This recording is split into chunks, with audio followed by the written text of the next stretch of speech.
నమస్తే, welcome to P news. నేను మీ వాజిద్. ప్రస్తుతం పరిగి మున్సిపాలిటీలో ఎన్నికల హడావిడి నడుస్తుంది. ఏ వార్డులో ఏ అభ్యర్థి బరిలో ఉన్నారు, వారి ప్రచారం ఎలా కొనసాగుతుంది ఇప్పుడు మనం చూద్దాం. ప్రస్తుతం మనం పరిగి 8వ వార్డు అయినటువంటి తుంకులగడ్డ విద్యారణ్యపురిలో ఉన్నాము. ప్రస్తుతం మనం ఇక్కడ నుంచి కాంగ్రెస్ అభ్యర్థి అయినటువంటి మన హబీబా అయ్యూబ్ బరిలో ఉన్నారు. వారి ప్రచారం ఎలా కొనసాగుతుంది, అసలు ప్రచారంలో ఎలాంటి హామీలు ఇస్తున్నారు ప్రజలకు, వారికి ఎందుకు ఓటేయాలి అని ప్రజలు కోరుతున్నారు అని ప్రచారంలో చూద్దాం పదండి.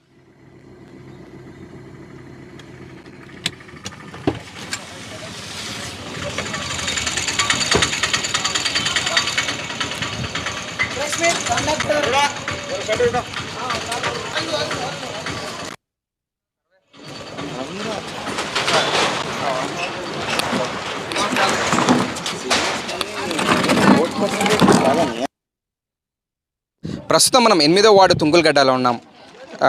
కాంగ్రెస్ అభ్యర్థి అయినటువంటి అయ్యూబ్ హబీబా నిసా అయ్యూబ్ గారు ఇక్కడ మా ప్రచారం కొనసాగుతున్నారు. అయ్యూబ్ గారు వారి మాటలను తెలుసుకుందాం. ప్రచారం ఎలా కొనసాగుతుంది, ప్రజలకు ఎలాంటి హామీలు వారు ఇస్తున్నారు అని వారి మాటల్లో తెలుసుకుందాం పదండి. అన్న నమస్తే అన్న. నమస్తేనా అన్న, ఎట్లా ఉందన్న మున్సిపల్ హడావిడి నడుస్తుంది? సూపర్ ఉందన్న, 100% మనం గెలుస్తున్నామన్నా. అంటే ఎన్నికల ప్రచారం ఎట్టకేలక మీరు ఇక్కడ సీటు కైవసం చేసుకున్నారు కాంగ్రెస్ గురించి. ఇప్పుడు మీరు ఎలాంటి ప్రచారం కొనసాగిస్తారు, ప్రజలకు ఎలాంటి హామీ ఇస్తున్నారు అన్నా? ఇప్పుడు స్టేట్లో కాంగ్రెస్ ఉందన్న, పరిగిలో ఎమ్మెల్యే కాంగ్రెస్ ఉన్నారన్న, doctor T Rammohan Reddy sir. ఇంకోటి ఇక్కడ మున్సిపల్ కూడా కాంగ్రెస్ జెండా ఎగురవేస్తే మన ప్రతి సమస్య తీరుతుందని ఆశిస్తున్నామన్నా. అంటే ఇప్పుడు నేను కొంతమంది ప్రజలను అడిగి తెలుసుకున్నాను, ఇక్కడ ప్రధాన సమస్య ఇంటి నంబరు మరియు కరెంటు రోడ్ల సమస్య అని చెప్పి విన్నాను. అంటే మీరు అధికారంలోకి వస్తే వారికి ఎలాంటి హామీలు ఇస్తున్నారు? 100% చేస్తామన్నా. ఎందుకంటే రామ్మోహన్ రెడ్డి సార్ ముంగల ఇది 10 సార్లు తీసుకుపోయామన్నా, 10 సార్లు లెటర్ ఇప్పించాను మా వాళ్ళతోటి. సార్ కూడా కలెక్టర్ సార్ తోటి మాట్లాడి మాకు రెస్పాన్స్ ఇచ్చాడు. అందరికంటే ఫస్ట్ ఇంటి నెంబర్లు మరియు ఆదర్శ కాలనీ చేస్తా అని వాళ్ళు మాట ఇచ్చారు సార్. కాంగ్రెస్ పార్టీ అభ్యర్థి అయినటువంటి హబీబా నిసా గారితో మాట్లాడదాం. ప్రస్తుతం వారు ఎలాంటి హామీ ఇస్తున్నారు ప్రజలకు, వారి మాటలను తెలుసుకుందాం ఇప్పుడు ప్రస్తుతం. మేడం నమస్తే. మేడం నమస్తే. మేడం, ఇప్పుడు ప్రజెంట్ మీరు ఫస్ట్ టైం మీరు రాజకీయంలో ఎంటర్ అయ్యారు. ఎందుకు రాజకీయంలో రావాలనిపించింది మీకు? ये है कि प्रॉब्लम्स गांव वालों के है, कोई भी सॉल्व नहीं कर रहे. अपन ठहर के कुछ ना कुछ करके देना उन लोगों को बोल के ये हिम्मत से हम लोग ठहरे हुए हैं यहाँ पर. మేడం, ఇప్పుడు మీరు ఇక్కడ కాలనీలో తిరిగారు, మొత్తం అక్కడిక్కడ తిరిగారు. అంటే ప్రధాన సమస్య మీరు దృష్టికి ఏమొచ్చింది, వీళ్ళకు మీరు ఎలాంటి సమస్య తీర్చాలనుకుంటున్నారు? मोरी रोड लोगों को नाला वो घर के जो भी है वो करके देना बोल के कर लिए हम लोग. అంటే ప్రస్తుతం ఇప్పుడు అది వేరే పార్టీ కూడా ఎన్నికల్లో తిరుగుతుంది, మీకే ఓటు ఎందుకు వేయాలని చెప్పి మీరు ప్రజల్ని కోరుతున్నారు? हम लोग डाले ना, हम भरोसा दे रहे कि लोगों को कैसा भी कुछ ना कुछ काम करके देते बोल के ये भरोसा दिला रहे. कंपलसरी डाले तो हम लोग जो वादा कर रहे हैं वो करके देते हैं. ऊपर भी कांग्रेस है, नीचे भी कांग्रेस है, हर तरफ से हम लोग कुछ ना कुछ कर सकते, ये तो भरोसा है. अब इसलिए हम लोग वो कर रहे हैं. అంటే చూశారు కదా, అంటే అధికారంలో పైన రాష్ట్రంలో మన ఎమ్మెల్యే గారు కూడా అధికారంలో కాంగ్రెస్ పార్టీ ఉంది కాబట్టి ఖచ్చితంగా ఇక్కడ కూడా కాంగ్రెస్ పార్టీ గెలిస్తే ప్రతి వాగ్దానాలు నేను నెరవేరుస్తా అని చెప్పి కాంగ్రెస్ పార్టీ అభ్యర్థి అయినటువంటి హబీబా నిసా అయ్యూబ్ గారు ఇప్పుడు మనకు చెప్తున్నారు. ప్రస్తుతం మనం కొంతమంది కాలనీ వాసులు ఉన్నారు, వారి మాటలను అడిగి తెలుసుకుందాం. వారు అసలు కాంగ్రెస్ వైపు ఎందుకు మొగ్గు చూపుతున్నారు అనేది వారి మాటలు తెలుసుకుందాం. ఇక్కడ ఒక అక్క ఉంది, అక్కని అడిగి తెలుసుకుందాం అసలు కాంగ్రెస్ పార్టీకి ఎందుకు ఓటేస్తారు అని మాటలు. అక్క నమస్తే. అక్క నమస్తే, నా పేరు వీరమణి, తుంకులగడ్డ. ఇక్కడ బీఆర్ఎస్ పార్టీ వచ్చి మాకు అసలు ఏ పనులు కూడా చేయలే. 10 సంవత్సరాలు రాజకీయం వెళ్ళి కూడా మమ్మల్ని ఎవ్వరేం పట్టించుకోలేదు. పట్టించుకునకపోతే మేము ఏమనుకున్నామంటే, మేము రేవంత్ రెడ్డి అన్నగారు వస్తే మాత్రం ఆయన నిరుపేదలకు మంచిగా చేస్తున్నాడు కదా, మేము కూడా నిరుపేదలం ఉన్నాం, ఎన్ని కులాలలో ఉన్నాం ఈ గడ్డ పైన. ఎక్కడెక్కడికి వెళ్ళో వచ్చిందంటే మేము అన్నీ ఇక్కడనే చేసుకున్నాం, మేము ఇక్కడనే నివసిస్తున్నాము, మమ్మల్ని ఎట్లనో చేయాలని వాళ్ళు అనుకుంటారు. మేము కాంగ్రెస్ ప్రభుత్వంలో మాకు టీఆర్ఎస్ ప్రభుత్వం ఏం చేయలేదని కాబట్టి మేము కాంగ్రెస్ ప్రభుత్వంలో హైబ్ గారిని ఎన్నుకోకుండా తెలుసా, లైన్ లేకుంటే ఇదే మమ్మదని ఆయన పార్టీలో ఉంటే ఆయన ఏం చేసిండు, అరే మేము మనం ఎన్ని రోజులు ఈ పాములు చీకట్లో ఉండాలి అని అనుకుంటే రామ్మోహన్ రెడ్డి సార్ తుంకులగడ్డను దృష్టిలో పెట్టి తంబాలేపించి మాకు ఎదురుచ్చిండు. ఆయన అభిమానంతో మేము ఈరోజు ఆ రోజే మాకు ఇంత పెట్టిండు కదా, ఈరోజు గెలిపిస్తే మాకు ఇంకా మంచిగా చేస్తాడని మా అభిప్రాయము. మాతోని సత్తా లేదు కాబట్టి మా తమ్ముడిని మా తమ్ముడిలాగా ఎన్నుకున్నందుకు మాకు చేస్తాడు అనేది ఒక బాధ్యత మాకు ఇచ్చిండు. మేము చేపించుకుంటాం కూడా, రేవంత్ అన్నకు సపోర్ట్ చేసి ఫుల్ సపోర్ట్ చేసి తీసుకుంటాం. మరి కొంతమంది యువకులు ఉన్నారు, వారితో మాట్లాడుకుందాం, తెలుసుకుందాం. అన్న నమస్తే అన్న, మీ పేరు? అంజలే నా పేరు. రామ్మోహన్ రెడ్డి సార్ గెలిచినంబడే మాకు 2 లారీల స్తంభాలు ఇప్పించారు. ఇక్కడ ప్రతి కాలనీకి రామ్మోహన్ రెడ్డి సార్ స్తంభాలే ఉన్నాయి ఇక్కడికి. ఇంకోటి బ్రిడ్జు, మెయిన్ బ్రిడ్జ్ ఏంటంటే వాగుండే, ఇప్పుడు మధ్యలోకి వెళ్ళాలి, చుట్టూ తిరిగి వెళ్ళాలంటే మెయిన్ రోడ్కి వెళ్ళాలి. మెయిన్ రోడ్కి వెళ్ళాలంటే చాలా ఇబ్బంది ఉండే, ఎందుకంటే కూలీలు ఇక్కడ పూట గడవని కూలీలు ఉన్నారు. పూట గడవని కూలీలు పనికి వృత్తి వెళ్ళాలి వాళ్ళ పనికి. వాగు వస్తే వాగులో 2-3 కొట్టుకుపోయిన కాలాలు ఈయన ఉన్నాయి. అక్కడ వాగులోకి వెళ్ళాలంటే ఈయన భయమే. అక్కడ బ్రిడ్జ్ కోసం ఫైట్ చేశారు. అక్కడ టీఆర్ఎస్ వాళ్ళు అప్పుడు అబ్జెక్షన్ ఈయన చేశారు. రామ్మోహన్ రెడ్డి సార్ గారు అక్కడ బ్రిడ్జ్ చేస్తుంటే టీఆర్ఎస్ వాళ్ళు అబ్జెక్షన్ ఈయన చేశారు. వాళ్ళు అయ్యేటి పని ఈయన అబ్జెక్షన్ చేశారు. మా తుంకులడ్డకు మంచి జరిగి తుంకులడ్డ డెవలప్ అయిపోతుంది అన్నట్టు అబ్జెక్షన్ చేశారు. వాళ్ళ పట్ల అబ్జెక్షన్ చేయడం వల్ల అయినా దానికి రామ్మోహన్ రెడ్డి గారు ఫైట్ చేశారు. ఫైట్ చేసిన బ్రిడ్జ్ పని కంప్లీట్ చేసేశారు. తుంకులగడ్డ రోడ్డు పడిందంటే డెవలప్ అయింది. అప్పటి నుంచి తుంకులగడ్డ బ్రిడ్జ్ ఎప్పుడు పడ్డదో తుంకులగడ్డ డెవలప్ అయిపోయింది.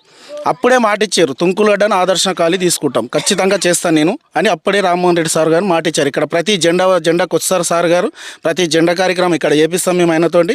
అప్పుడు నేను ఇక్కడ నుంచి జెండా కార్యక్రమం కానీ మాట ఇచ్చారు. ఆ విధంగానే మాకు మాట ఇచ్చారు. ఇంకా మొన్న ఒకటి ఏమైంది, మళ్ళీ సార్ దగ్గర సార్ మాకు కలిచాడు, పర్సనల్గా కలిచాడు అందరికీ కాలనివాసులకు.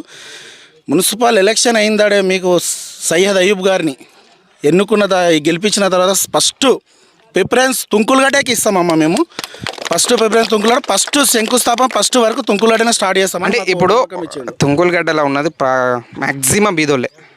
అంటే ఇప్పుడు తుంకులగడ్డలో మీరు ఒకవేళ కాంగ్రెస్ ఇక్కడ అభ్యర్థి గెలిస్తే మీరు ఎలాంటి సమస్య వాళ్ళ ముందు పెడతారు? ఎలాంటి సమస్యను వాళ్ళు ఫస్ట్ ఈ సమస్య తీర్చాలని చెప్పి ఏ సమస్య ముందు పెడతారు? ఫస్ట్ సమస్య ఇక్కడ ఇంటి నెంబర్లు, కరెంటు బిల్. ఇంటి నెంబర్లు, కరెంటు బిల్. సెకండ్ సమస్య రోడ్లు డ్రైనేజ్ సెకండ్ సమస్య. తర్వాత అంగన్వాడీకి మెయిన్ పాయింట్ అంగన్వాడీ కావాలి. చాలామంది ఇక్కడికి వెళ్ళి 50 మంది పిల్లలు తాండకెళ్తారు. మెయిన్ పాయింట్ అంగన్వాడీ కావాలి ఇక్కడ. ఇంకోటి మాకు రేషన్ దిగిన ఇబ్బంది అవుతుంది చాలా. రేషన్ డీలర్ గినా మాకు తుంకులగడ్డ కావాలి. మెయిన్ పాయింట్ రేషన్ దిగిన ఇబ్బంది అవుతుంది. తర్వాత నీళ్ళ సమస్యలు మొత్తం లేవు, అక్కడక్కడ సమస్య అవి నా తీర్చుకోవాలి. ఇంకోటి మేము ముందుకు రావడానికి ఇంకో కారణం ఏముందంటే, మాకు ముందే కాంగ్రెస్ నుంచి మాట ఇవ్వకముందే వర్కులు చేసారు. మాకు అది నమ్మకం ఎక్కువైపోయింది. ఇంకా 10 సంవత్సరాల నుంచి ఒక గంప మట్టి అయినోళ్ళు ఉన్నారు ఇక్కడ టీఆర్ఎస్ వాళ్ళు. 10 సంవత్సరాల నుంచి గంప మట్టి అయినోళ్ళు ఉన్నారు. ఈరోజు వచ్చిన 2 సంవత్సరాలే మాకు ఇన్ని వర్కులు చూపిస్తారు, ఇంత ముందరికి తీసుకెళ్తారు. ఇంకా 3 సంవత్సరాలు ఇంకా వర్కులు ఇస్తారు మాకు. ఇక్కడ మాకు ఇంటర్గ్రేడ్ కింద వస్తుంది. మా కాలనీకే డెవలప్మెంట్. అది ఇంటర్గ్రేడ్ మా కాలనీకి వచ్చిన పలానా తుంకులగడ్డలో ఇంటర్గ్రేడ్ అని అంటారు. అట్లా మా కాలనీకే డెవలప్మెంట్. ఇవన్నీ మాకు డెవలప్మెంట్ అయితే. ఇంకోటి పరిగిల బెస్ట్ ఆఫ్ ద కాలనీ మా తుంకులగడ్డ. పరిగిల బెస్ట్ ఆఫ్ ద కాలనీ. 4 ప్లాట్లకు ఒక రోడ్డు ఉన్నదంటే తుంకులగడ్డని. రేపన్నాడికి బెస్ట్ ఆఫ్ ద కాలనీ అవుతుంది. సారీనంగా దీన్ని మనసు మీదకి తీసుకున్నాడు. ఫస్ట్గా నేను ఆదర్శ కాలనీ చేస్తాను, బరాబర్ చేస్తాను మాట ఇచ్చిండు, చేస్తాడని మాకు నమ్మకం ఉంది. అందుకే ముందుకు వచ్చినాం. ఈరోజు గెలిపించుకుంటాం, సార్ దగ్గరికి వెళ్తాం, బరాబర్ మా వర్కులు చేయించుకుంటాం. రైట్, చూశారు కదా. అంటే కంపల్సరీ మాకున్న ప్రధాన సమస్యలు ఏంటో రామ్మోహన్ సాబ్ ముందర పెట్టాము. వాళ్ళు తీరుస్తా అని చెప్పి మాట ఇచ్చినారు. ఖచ్చితంగా కాంగ్రెస్ పార్టీ అధికారంలోకి వస్తే వాళ్ళు తీరుస్తారనే ఉద్దేశంతో అయ్యూబ్కి మనం సపోర్ట్ చేసి వాళ్ళని కౌన్సిలర్గా ఎన్నుకుంటామని చెప్పి వీళ్ళు చెప్పడం జరుగుతుంది. ప్రస్తుతం మనం తుంకులగడ్డ కాలనీలో ఉన్నాము. ఇక్కడ ప్రజలు ఏమనుకుంటున్నారు, కొంతమంది యువకులు ఉన్నారు, వారి మాటలు తెలుసుకుందాం. అసలు ఎందుకు కాంగ్రెస్ పార్టీ వైపు మొగ్గు చూపుతున్నారు, వాళ్ళు కాంగ్రెస్కే ఎందుకు ఓటేయాలనుకుంటున్నారు, ఏ పార్టీకి ఓటేస్తారా, కాంగ్రెస్కి ఓటేస్తారా అనేది వారి మాటలు తెలుసుకుందాం. అన్న నమస్తే అన్న. నమస్తే అన్న. ఏం పేరు అన్న మీ పేరు? నా పేరు ఫహాద్ అన్న. ఏం చేస్తుంటారు అన్న? నేను స్టూడెంట్.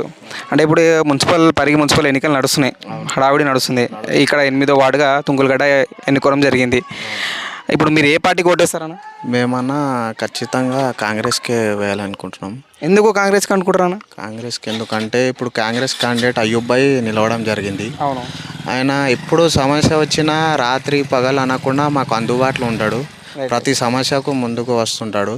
మేము ఎన్నో ఏళ్ళ నుంచి చూస్తున్నాము. అన్న మాకు ఎప్పుడు అయినా ప్రతి సమస్య ఉన్నప్పుడు అందుబాటులో వస్తాడు. మాకే సమస్య వచ్చినా నెరవేరుస్తుండు అన్న.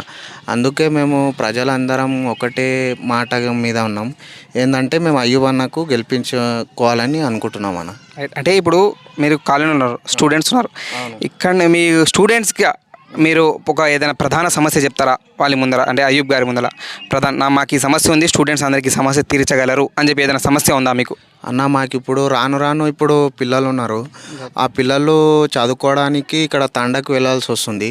అందుకే ఇప్పుడు మాకు రానున్న అన్న గెలవడం నడవని మాకు ఇక్కడ అంగన్వాడీ కేంద్రం కానీ స్కూల్ కేంద్రం కానీ అది చేయించుకోవాలని మా స్టూడెంట్స్ నుంచి అందరి నుంచి ఒక చిన్న వినపం ఉంది అన్నతో. అంటే ఇక్కడ ఉన్న చిన్నపిల్లల కోసం అంగన్వాడీ కేంద్రం లేదు, వారు పోవడానికి తాండకు పోతున్నారు, చాలా ఇబ్బందిగా ఉంది. రైట్, ఇంకేదైనా ప్రధాన సమస్య ఉందా మీకు? ఇంకా దవాఖానా కానీ చిన్న దవాఖానా ముసలోళ్ళకు ఏదైనా సమస్య వస్తే దవాఖానా అందుబాటులో ఉంటే వాళ్ళకి తొందరగా వైద్యం జరుగుతుంది కాబట్టి అది ఒకటి కూడా చిన్న వినపం ఉంది అన్నతోటి. రైట్, చూశారు కదా. అంటే ఇక్కడ ప్రధాన సమస్య ఏంటంటే చిన్నపిల్లలకు, అంటే స్టూడెంట్గా తన ఆవేదన ఏం వ్యక్తం చేస్తున్నాడంటే ప్రధానంగా చిన్నపిల్లల కోసం అంగన్వాడీ కేంద్రం లేదు, చిన్నపిల్లల్ని తాండా వరకు తీసుకురావడానికి చాలా ఇబ్బందిగా అవుతుంది. అంగన్వాడీ సెంటర్ అంటే ఏంటంటే ఆ సెంటర్లో ఉన్న పిల్లల కోసం చదువు ఏర్పాటు చేసిన అంగన్వాడీ సెంటర్ ఇక్కడ లేకపోవడంతో చాలా ఇబ్బంది అవుతుందని చెప్పి ఖచ్చితంగా కాంగ్రెస్ ప్రభుత్వం ఓటేసి అయ్యూబ్ గారిని తను ఆర్జీ పెట్టారంట, ఖచ్చితంగా అంగన్వాడీ కేంద్రాన్ని ఏర్పాటు చేయాలని చెప్పి కోరడం జరిగిందని చెప్తున్నారు ఇక్కడ యువకులు. అంటే ఇక్కడ మరో యువకుడు ఉన్నాడు, అతని మాటలు తెలుసుకుందాం. ఏ పార్టీకి ఓటేస్తాడు, అసలు ఎందుకు కాంగ్రెస్ వైపు మొగ్గు చూపుతున్నాడని అతని మాటలు తెలుసుకుందాం. అన్న నమస్తే అన్న. నమస్తే అన్న. అన్న మీ పేరు? నా పేరు అబ్దుల్ యూసుఫ్ అన్న. యూసుఫా? యూసుఫ్ అన్న ఏం చేస్తుంటారు? నేను హోటల్ వర్క్ ఏదైనా బిజినెస్ కానీ అది చేస్తాను. రైట్, అంటే బిజినెస్ చేస్తుంటారు. అంటే ఇప్పుడు మున్సిపల్ ఎన్నికలు వచ్చింది, 11వ తారీఖు ఎన్నికలు ఉన్నాయి. మీరు ఏ పార్టీకి ఓటేస్తారు, ఎవరిని గెలిపిస్తారు? మేము ఇక్కడైతే మా యూత్ మొత్తం ఒక్కటే ఉంది, ఐకమత్యంగా ఉంటాం. మేము ఇక్కడ కుల మతం అది ఏం లేదు, అందరం కలిసి ఉంటాం. మా యూత్ సపోర్ట్ మొత్తం అయ్యూబ్ అన్న ఉంది. అయ్యూబ్ అన్న ఎనీ టైం ఫోన్ చేసినా కానీ ఆయన ఏ నైట్ కానీ ఎప్పుడైనా కానీ అందుబాటులో ఉంటారు మాకు. అంటే ఎందుకు అయ్యూబ్ భాయ్కి మీరు మొగ్గు చూపుతున్నారు? అంటే బీఆర్ఎస్ పార్టీ కూడా ఉంది కదా, ఇండిపెండెంట్ కూడా ఉన్నారు, అంటే ఎందుకు అయ్యూబ్ భాయ్పై మీరు మొగ్గు చూపుతున్నారు? అంటే బీఆర్ఎస్ పార్టీ వాళ్ళు ఉన్నారని మాకు కూడా తెలుసు. ఆయన ఇప్పటిదాకా మా ఏరియాలో రాలే, ఆయన మాకు కలవాలే ఇప్పటిదాకా, ఆయన ఎవరు కూడా మాకు తెలియదు. సరే, ఇప్పుడు ఒక ఏదైనా సమస్య మీకు తెలిసిన సమస్య లేక మీ కాలనీ వాళ్ళకు ఉన్న సమస్య, నా కాలనీలో ఈ సమస్య ఉంది అనేది ఏదైనా ఒక ప్రధాన సమస్య మీరు అయ్యూబ్ గారి ముందర పెట్టారా? ఇక్కడ మా యూత్లో చాలామంది పిల్లలు ఖాళీగా ఉన్నారు. అన్న మేము ఇట్లా వర్క్ చేయాలని అనుకుంటాం అంటే ఆయన అప్పుడు మాకు ముందర వచ్చి పని చేసి ఇస్తాడు ఆయన. రైట్, అంటే వీళ్ళు ఏం ఆడుతున్నారంటే యువత చాలా ఖాళీగా ఉంది, ఖచ్చితంగా మా కాంగ్రెస్ అభ్యర్థి అయినటువంటి అయ్యూబ్ గారిని గెలిపించుకొని యువతకు ఉపాధి కల్పించాలని చెప్పి ఈయన మాటలు తెలుసుకుందాం, కోరారని చెప్పి ఇలా మాటలు తెలుసుకుందాం. ప్రస్తుతం ఇక్కడ మరికొంతమంది కాంగ్రెస్ పార్టీ నాయకులు ఉన్నారు, వారి మాటలు అడిగి తెలుసుకుందాం. అసలు ఎందుకు కాంగ్రెస్ పార్టీకి ఓటు వేయాలి, వాళ్ళు ఎలాంటి హామీలు ఇస్తున్నారు అని కొంతమంది నాయకులు ఉన్నారు, వారి మాటలు తెలుసుకుందాం. పదండి. అన్న నమస్తే అన్న. నమస్తే అన్న. అన్న మీ పేరు? సయ్యద్ అస్గర్ హుసేన్. నా ఈ తుంకులోడలో ఇటుక బట్టి ఉన్నది, తుంకులోడలోనే ఉంటాను, నేను ఈయనే ఉంటాను. అంటే ఇప్పుడు కాంగ్రెస్ పార్టీకి ఎందుకు ఓటు వేయాలని చెప్పి మీరు ప్రజలను అడుగుతున్నారు? ఖచ్చితంగా వేయాలన్న. తుంకులోడలో వాళ్ళు చేసిన అభివృద్ధి కాంగ్రెస్ వాళ్ళే చేశారు. తుంకులోడలో మొత్తం వలస వ్యాపారులు ఉన్నారు, అత్తరోళ్ళు, ఇక చిన్న కూలీ పని చేసే వాళ్ళు ఉన్నారు, మేస్త్రీలు ఉన్నారు, పొద్దుస్థానం వాళ్ళు పోతున్నారు. బీఆర్ఎస్ ప్రభుత్వం ఉన్నప్పుడు మొత్తం రోడ్డు మొత్తం ఏది మన కంకర రోడ్డు ఉండే, రామ్మోహన్ రెడ్డి సార్ బ్రిడ్జ్ వేయించారు. అన్నీ ఈ వలస కూలీలు వస్తా పోతూ ఉన్నారు కాబట్టి వాళ్ళకు ప్రమాదాలు, పాములు, క్రిమికీటకాలు కడవకుండా డాంబర్ రోడ్ వేయించారు, ప్లస్ కరెంట్ లైన్లు వేయించారు. ఇప్పుడు ప్రజెంట్ మేము ఒకసారి సార్కి విన్నపం చేశాం, సార్ మాకు మెయిన్ రోడ్కి వెళ్ళి చాలా ట్రాఫిక్ అవుతున్నది, కాలేజ్ పిల్లలు చాలా అవుతున్నారు, యాక్సిడెంట్లు అయినాయి 2-3 సార్లు సార్. అయితే అది ఎట్లయినా కొంచెం ఆర్టీఓ ఆఫీస్ దగ్గర డబుల్ రోడ్ చేయండి సార్ అంటే సార్ చొరవ తీసుకొని లగ్నపూర్ దగ్గర డబుల్ రోడ్ చేశారు. ఖచ్చితంగా మాకు మా తుంకురోడ్కు సార్ ప్రతి దానికి డెవలప్మెంట్ చేస్తున్నారు కాబట్టి కాంగ్రెస్కి ఓటు వస్తుంది. మేము అంటే నేను ఇప్పుడు ప్రధాన సమస్యలు కొంతమంది నా ఇంటి వాళ్ళని అడిగి తెలుసుకుని ఏంటంటే ప్రధాన సమస్య వాళ్ళు ఏంటంటే కరెంటు సమస్య ఉండే, గతంలో రామరెడ్డి సార్ చొరవతోనే కరెంట్ వచ్చిందని చెప్తారు, ఇంటి నెంబర్ సమస్య ఉంది, రోడ్డు సమస్య ఉంది అని చెప్పి కొంతమంది చెప్పారు. దాని మీద మీరేం చెప్తారు? సర్వీస్ రోడ్ల సమస్య ఉన్నది, లేదని లేదు. సర్వీస్ రోడ్ల సమస్య కూడా తీరుస్తామన్నారు సారు. డ్రైనేజ్ సమస్య, సర్వీస్ రోడ్ల సమస్య అంటే ఇల్లు మొత్తం ఒక్కటే వేళ లేకుండా ఇక్కడ 2 అక్కడ 2 అక్కడ 2 ఉన్నందుకు డ్రైనేజ్ సిస్టమ్ అయినా రోడ్ల సిస్టమ్ అయినా ఇవన్నీకే జర అది అవుతుంది. అది సిస్టమేటిక్ అయిన తర్వాత ఖచ్చితంగా వేస్తాం. ఇప్పుడు ఎంట మా ఎవరు బుడగజంగల కాలనీ ఉన్నది, ఆ దాంట్లో రోడ్లు వేయించారు సారు, డ్రైనేజ్, మన కరెంట్ లైన్ ప్రతిదీ సార్ చేయించారు. మళ్ళీ ఈ మసీద్ లైన్, ఈ చర్చ్ లైన్ ఉన్నది, చర్చ్ లైన్కి శ్మశాన వాటిక కూడా సీసీ రోడ్ వేయించారు సార్, ఆ దానికి కూడా వేయించారు. ప్లస్ మేము ఇంకో ప్రతిపాదన కూడా చేసాం సార్, ఇక్కడ మా అతర్ కాలనీకి ప్లస్ ఈ మన జామా మసీద్ మొహమ్మద్ భాయ్ ఇంటి ఒక సీసీ రోడ్ కావాలంటే ఖచ్చితంగా చేస్తామమ్మ. ఇంతకుముందు మన కౌన్సిలర్ సీను కూడా ఆయన కూడా బాగా వర్క్ చేశాడు. కానీ గవర్నమెంట్ లేదు కాబట్టి ఆయనకు ఏం శాంక్షనబుల్ చేపించకుండా వాళ్ళకు వర్క్ ఇవ్వలేరు. చాలా హార్డ్ వర్కర్ సీను. ఎంత హార్డ్ వర్కర్ అంటే ఆయన చాలా వర్క్ చేశారు, కానీ వర్క్ చేయడానికి ప్రయత్నించారు, కానీ ఆయన మీద కేసులు పెట్టి అది వచ్చి అపోజిషన్ పార్టీ వాళ్ళు అధికారంలో ఉన్నామని ఆయన మీద చాలా జులుం చేశారు వాళ్ళకు. ఇప్పుడు తుంకులగడ్డ ప్రజలకు మీరు ఏం కోరుతారు? మీ కాంగ్రెస్ పార్టీకి వేయాలని చెప్పి ఏం కోరుతారు మీరు? ఖచ్చితంగా మేము మా రామారెడ్డి సార్ తోటి కోరేది మూడు వాగ్దానాలు ఖచ్చితంగా తీర్చాలని అన్నాం సార్కి. అధికారంలో మేము ఖచ్చితంగా మున్సిపల్ కార్పొరేషన్ చైర్మన్ ఖచ్చితంగా కాంగ్రెస్ పార్టీ నుంచే కూర్చుంటున్నాడు. ఏ సర్వేలైనా సరే సార్ దగ్గర, మా దగ్గర కూడా సర్వే ఉన్నది, ఏ వార్డు వస్తుంది, ఇది ఏం కథ అని. ఆ సర్వేని బట్టి ప్రత్యర్థులు గట్టి అయిన లీడర్లను, డబ్బు ఉన్న లీడర్లను దింపారు తప్ప ఏదైనా సెకండ్ క్యాడర్ని ఒక్క లీడర్ని కూడా వాళ్ళు పైకి తీసుకురాలేకపోయారు. మీరు కూడా ఇంటర్వ్యూ చూడండి, ఎవరు కూడా సెకండ్ క్యాడర్ లీడర్కి ఒక్క సీటు కూడా ఇవ్వలేరు వాళ్ళు. వాళ్ళకు ఉన్న మన టీఆర్ఎస్కు ఉన్న డబ్బు బలం ఉన్న నేతలకే తప్ప వేరే ఒక్క చిన్న లీడర్కి ఒక్కరికి కూడా సీట్ ఇవ్వలేరు. మేము రామ్మోహన్ రెడ్డి సార్ తోటి 3 వాగ్దానాలు చేశాం. మాకు స్ట్రీట్ లైట్లు కావాలి, హనుమాన్ టెంపుల్ కాడికి వెళ్ళి తుంకులోటకు. మాది లేబర్ ఏరియా కాబట్టి మా పిల్లలు రానికే పోనికే వాళ్ళకు బైకులు లేవు, నడకతోటే ఎక్కువ వస్తారు, స్కూల్ పిల్లలు ఎక్కువ వస్తారు. ఖచ్చితంగా స్ట్రీట్ లైట్ల గురించి ఒకటి చెప్పాము. బస్తీ దవాఖానా మొత్తం బీద వాళ్ళు ఉన్నారు, బస్తీ దవాఖానా క్లబ్ హౌస్లో చేశారు. అప్పుడు కూడా చెప్పాం క్లబ్ హౌస్ వద్దు అండ్ చెప్పాం, ఆ గవర్నమెంట్ ఉన్నప్పుడు క్లబ్ హౌస్ వద్దు అంటే వాళ్ళు ఏమనుకున్నారంటే మా వార్డు ఉన్నది మేము కృష్ణ వార్డు ఉండేది, మేము చేస్తామని అక్కడ చేపించుకున్నారు. సీను బాగానే కొట్లాడాడు ఏదానికి, మన బస్తీ దవాఖానా గురించి చేయలేరు. ఇక బీదోళ్ళు ఉన్నారు, బీదోళ్ళ గురించి ఆలోచించాలి తప్ప 4 అడుగులు వేస్తే గవర్నమెంట్ హాస్పిటల్లో ఆడేందుకు బస్తీ దవాఖానా తెరిచారు అసలు అర్థం కాని పద్ధతి అది. అంటే చూశారు కదా, అంటే కాంగ్రెస్ ప్రభుత్వం ఉన్నప్పుడు జరిగిన అభివృద్ధి తప్ప ఎన్నడూ బీఆర్ఎస్ ప్రభుత్వం ఉన్నప్పుడు అభివృద్ధి జరగలేదు. గతంలో ఇక్కడ కౌన్సిలర్ కాంగ్రెస్ ప్రభుత్వం ఉన్నా కూడా అతనిపై కేసులు పెట్టి ఎలాంటి అభివృద్ధి పనులు రాకుండా, రోడ్లు పనులు రాకుండా అతన్ని అడ్డుకున్నారని చెప్పి ఆయన మాటల్లో చూసుకుందాం. అంటే ఖచ్చితంగా ఈసారి పైన రాష్ట్రంలో కాంగ్రెస్ ప్రభుత్వం ఉంది, ఎమ్మెల్యే కూడా మన కాంగ్రెస్ అభ్యర్థి కాంగ్రెసే ఉన్నారు, కాంగ్రెస్ రామ్మోహన్ రెడ్డి సాబ్ ఉన్నారు. ఇక్కడ అభ్యర్థి అయినటువంటి కాంగ్రెస్ అభ్యర్థిని గెలిపించుకుంటే ఖచ్చితంగా తుంకులగడ్డను ఆదర్శ కాలనీగా తీర్చిదిద్దుతానని చెప్పి వీళ్ళు చెప్తున్నారు. చూశారు కదా, మనం ఇప్పటి వరకు తుంకులగడ్డ 8వ వార్డు అయినటువంటి తుంకులగడ్డలో పర్యటించాం. అక్కడ కాంగ్రెస్ పార్టీ బలపరిచిన అభ్యర్థి అయినటువంటి హబీబా ఉన్నీసా అయ్యూబ్ ప్రచారం ఎలా కొనసాగుతుంది మనం ఇప్పుడు చూసాం. అంటే కాలనీ వాసుల మాటల్లో వింటున్నాం ఏంటంటే ఖచ్చితంగా అయ్యూబ్ని కౌన్సిలర్గా గెలిపించుకుంటామని చెప్పి, తమ కాలనీ అభివృద్ధి చేసుకుంటామని చెప్పి కాలనీ వాసుల మాటల్లో వింటున్నాం. మరో కాలనీలో ఏ పార్టీ ఎలా ప్రచారం కొనసాగుతుంది, ఎవరు గెలిచే అవకాశం ఉంది, నేను ముందు ఉంటాను. కెమెరామ్యాన్ మోసిన్తో వాజిద్.